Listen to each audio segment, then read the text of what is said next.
नमस्कार, आप सभी का स्वागत है। देखिए 2024 के चुनाव के पहले चरण के मतदान के लिए राजनीति और चुनावी सरगर्मियां दोनों बहुत तेज हो गई हैं और ये चुनावी अड्डेबाजी इस बार हमारी ऋषिकेश की है। ऋषिकेश में घूमते हुए जब हम पहुंचे तो उत्तर दक्षिण एक रेस्टोरेंट दिखाई, बाई मद्रास कैफे ऐसा लिखा हुआ था। हम यहाँ पहुंचे और यहाँ हमारी मुलाकात हो गई गोविंद अग्रवाल जी से। गोविंद अग्रवाल जी की अगर बात करें तो यहाँ पे ये कई पदों को इन्होंने संगठन की तरफ से, आरएसएस की तरफ से वहन किया हुआ है और एक कद्दावर नेता आरएसएस और बीजेपी के नाम माने जाते हैं।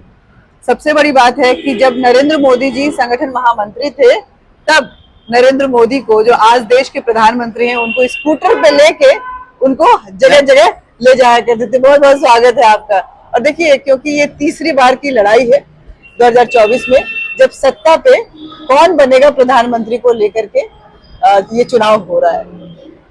नरेंद्र मोदी जी जिस तरह से अग्रेसिव रैलियां कर रहे हैं और लोगों से कनेक्ट हो रहे हैं, वो तो एक तरफ है ही, लेकिन क्योंकि आप इतने दिनों से जुड़े रहे हैं, ऋषिकेश में है, ऋषिकेश में नरेंद्र मोदी जी की एक आध्यात्मिक जुड़ाव भी रहा है संगठन के कार्यों के साथ साथ। तो इन सभी परिप्रेक्ष्यों को देखते हुए कैसा लग रहा है कि 2024 के चुनाव में जो ये एक आंकड़ा दिया गया है वो आसान रहने वाला है, थोड़ी उसके लिए जद्दोजहद हो सकती है? देखिए, मैंने 2014 का चुनाव भी मैंने लड़ाया और हरिद्वार लोकसभा का। हाँ। और 19 का भी लड़ा। हाँ। आज इस 24 के चुनाव को देख रहे हैं कि निश्चित रूप से जब 2014 का चुनाव था तो देश की जनता भारत के प्रधानमंत्री के रूप में मोदी जी को देखना चाहती थी और वो सफल भी हुई। और 2014 से लेके और आज 2024 तक जो उनका कार्यकाल रहा और शिखर में पहुंचने के बाद भी आज निरंतर उनका प्रभाव बढ़ता ही जा रहा है। हम अपने ऋषिकेश या उत्तराखंड क्षेत्र में देख रहे हैं, ऐसा नहीं, यहीं पर पूरी दुनिया में उनका प्रभाव बढ़ रहा है और उत्तराखंड से और ऋषिकेश से उनका विशेष लगाव रहा है।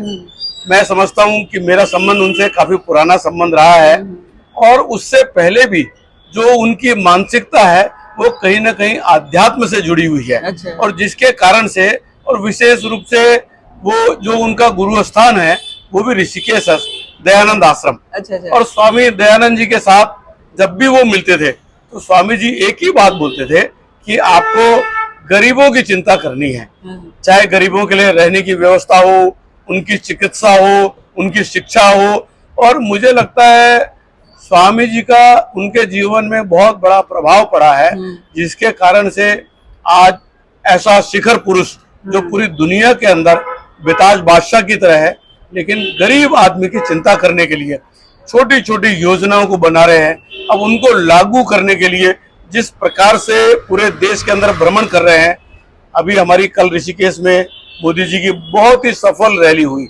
उस रैली को देखने के बाद मोदी जी भी गदगद थे, लेकिन हमारे कार्यकर्ता और आम जनता वो भी गदगद थी।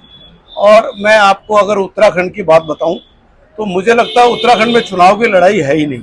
अच्छा, चुनाव की कांग्रेस चुनाव लड़ ही नहीं रही है। अच्छा। उन्होंने सरेंडर कर दिया है, वो कोई सभा ही नहीं कर रहे, उनके कैंडिडेट अब वो कोई खर्चा भी नहीं कर रहे और कहीं जा भी नहीं रहे। अच्छा। वो सरेंडर की स्थिति में है और आज हम बहुत अच्छी स्थिति में है।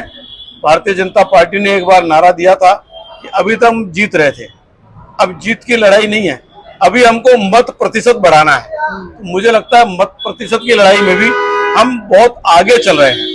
तो इन परिस्थितियों को देखने के बाद आज लगता है कि जो हमारा लक्ष्य था, जो 10 साल का उन्होंने काम किया है, और जनता ने ये मन बनाया है कि मोदी जी को आगे हम 5 साल का और मौका देंगे।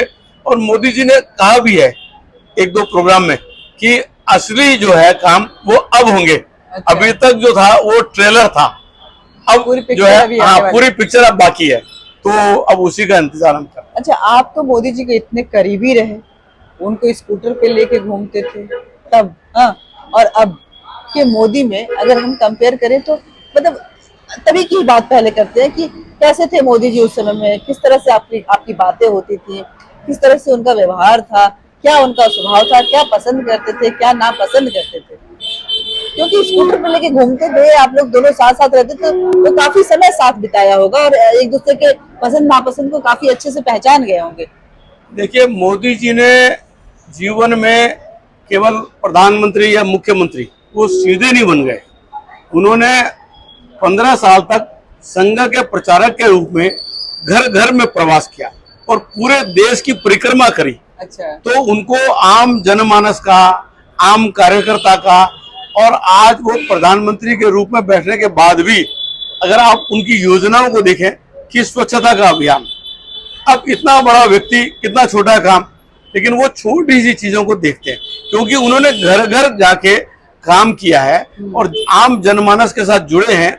आज भी कल जब मोदी जी यहाँ आए तो मुझे कुछ कार्यकर्ता बता रहे थे जो उनको हेलीपैड में लेने गए, वो बता रहे थे कि वो उनके सुख दुख की, मतलब उनको एक 5 सेकंड 10 सेकंड का टाइम मिला, लेकिन उस समय भी उस कार्यकर्ता के सुख दुख की बात कर रहे थे। अच्छा। और कैसा चल रहा है, कोई दिक्कत तो नहीं है। ये भाव आज भी उनके अंदर वैसा का वैसा ही है। मुझे लगता है शायद कोई परिवर्तन उनके अंदर नहीं आया है। वहां बैठने के बाद भी वो निचले स्तर पे क्या चल रहा है उनको जानकारी है। आपको उनकी कौन कौन सी बातें ऐसी हैं जो अभी भी याद आती हैं, तो लगता है कि मोदी कुछ अलग थे जो आज यहाँ पहुंचे हैं? देखिए, राजनीति में मैं तो सब राजनेताओं के लिए भी एक बात कहता हूँ, अगर किसी को वास्तव में राजनीति करनी है तो वो मोदी जी से सीखिए। मोदी जी अपने आप में एक रिसर्च के विषय हैं। अच्छा। राजनीति के कि काम भी करना, जनता का दिल भी जीतना और पूरे देश की नहीं पूरे दुनिया की चिंता भी करना। अच्छा। ये बहुत बड़ी बात है। और आज भी कई लोग, मुझे मेरे मित्र लोग हैं ऐसे जो कई बार पीएमओ में जाते हैं, उनके साथ बातचीत करते हैं, लेकिन उनके साथ बहुत सहज भाव में। अच्छा। इस स्थिति में पहुंचने के बाद भी अगर कोई बहुत सहजता, सरलता आज भी है, तो ये मोदी जी का एक विशेषता है, बहुत बड़ी विशेषता है। पीएम बनने के बाद कभी आपकी मुलाकात हुई? पीएम बनने के बाद मेरी, जैसे अभी एक कार्यक्रम हुआ, तो इसी प्रकार से 3-4 कार्यक्रम में मुलाकात। हाँ, कार्यक्रम। तो आपसे फिर कैसी बातें रही? सामान्य वो बड़ा, और उनका रिस्पांस हमेशा अच्छा रहा, बहुत अच्छा। बढ़िया। मन को प्रसन्नता भी होती है। अच्छा। और वो उनके अंदर आज भी कार्यकर्ता का भाव है। अच्छा। बातचीत के बाद लगता है कि वो हमारी तरह कार्यकर्ता है। अच्छा, कार्यकर्ता की तरह ही बात। कुछ बातों को अगर देखें तो मोदी जी की आलोचना भी काफी होती है। बहुत लोग बोलते हैं कि एरोगेंट है मोदी, बहुत लोग बोलते हैं कि लोगों से मिक्सअप नहीं हो पाते, अपनी चलाते हैं मोदी। आपको क्या लगता है कि ऐसा है या ऐसा एक परसेप्शन नैरेटिव है या ऐसा जरूरी है? देखिए, ये विरोधियों का खड़ा किया गया ये सब प्रोपेगेंडा है, क्योंकि आज सबको पता है आज मोदी जी के रहते हुए ये विपक्षी जितने सब इकट्ठे हो रहे हैं, इनका कुछ होने वाला नहीं है, क्योंकि वो सीधा सीधा भ्रष्टाचार के ऊपर अटैक करते हैं, परिवारवाद पे अटैक करते हैं। और मोदी जी कोई ऐसा नहीं कि 100-200 साल तक चलने वाले हैं, लेकिन वो ऐसे भारत का निर्माण करना चाहते हैं जिसमें आज हम लोगों की पीढ़ी, जो आने वाली पीढ़ियां हैं, उनके लिए एक सुंदर सशक्त भारत का निर्माण हो सके, यही है। और मैं समझता हूँ कि राजनीति में जो गुण चाहिए वो मोदी जी के अंदर सारे हैं। अच्छा। अगर उनकी तुलना की जाए कि कृष्ण भगवान ने अच्छा काम करने के लिए अगर रास्ता कोई दाएं बाएं का भी लिया तो उन्होंने लिया, तो मोदी जी भी वही सब काम कर रहे हैं। अच्छा। जो भगवान श्री कृष्ण ने किया। और मोदी जी के लास्ट सवाल है, मोदी जी के आने के बाद सांस्कृतिक उत्थान इस देश का बहुत हुआ, सभ्यता और संस्कृति की बात करी गई, आध्यात्मिक परिप्रेक्ष्य में भारत विश्व पटल पर एक नए रूप में खड़ा हुआ और इस आध्यात्म को पूरा विश्व आज स्वीकार कर रहा है। क्या इस तरह की चर्चाएं आप लोगों की उस वक्त भी होती थी या फिर ये इस वक्त की जरूरत थी या कहीं छुपा हुआ था और इसको लाने के लिए मोदी जी ने एक सूत्रधार का काम किया? देखिए, मोदी जी हमारे संघ के कार्यकर्ता थे और संघ का कार्यकर्ता करते हुए कहीं ना कहीं आप 30 साल 40 साल पहले का कोई उनका छाया चित्र देखेंगे तो कहीं वो गंगा जी के किनारे गिरवे वस्त्र में ब्रह्मचारी के रूप में साधना में लीन थे। तो उस समय उन्होंने कभी सपने में नहीं सोचा होगा कि मुझे भविष्य में मुख्यमंत्री बनना होगा, मुझे भविष्य में प्रधानमंत्री बनना होगा, ऐसा उनके दिमाग में कभी नहीं आया होगा। ये अंदर का स्वयं स्फूर्त जो उनके अंदर एक भाव था, एक त्याग का, तपस्या का, सेवा का, वो भाव उनके अंदर जन्मजात था, शुरू से था, और वही आज ऐसा जब इस महत्वपूर्ण पद पे बैठा है तो उस कार्य के रूप में हमको दिखाई दे रहा है।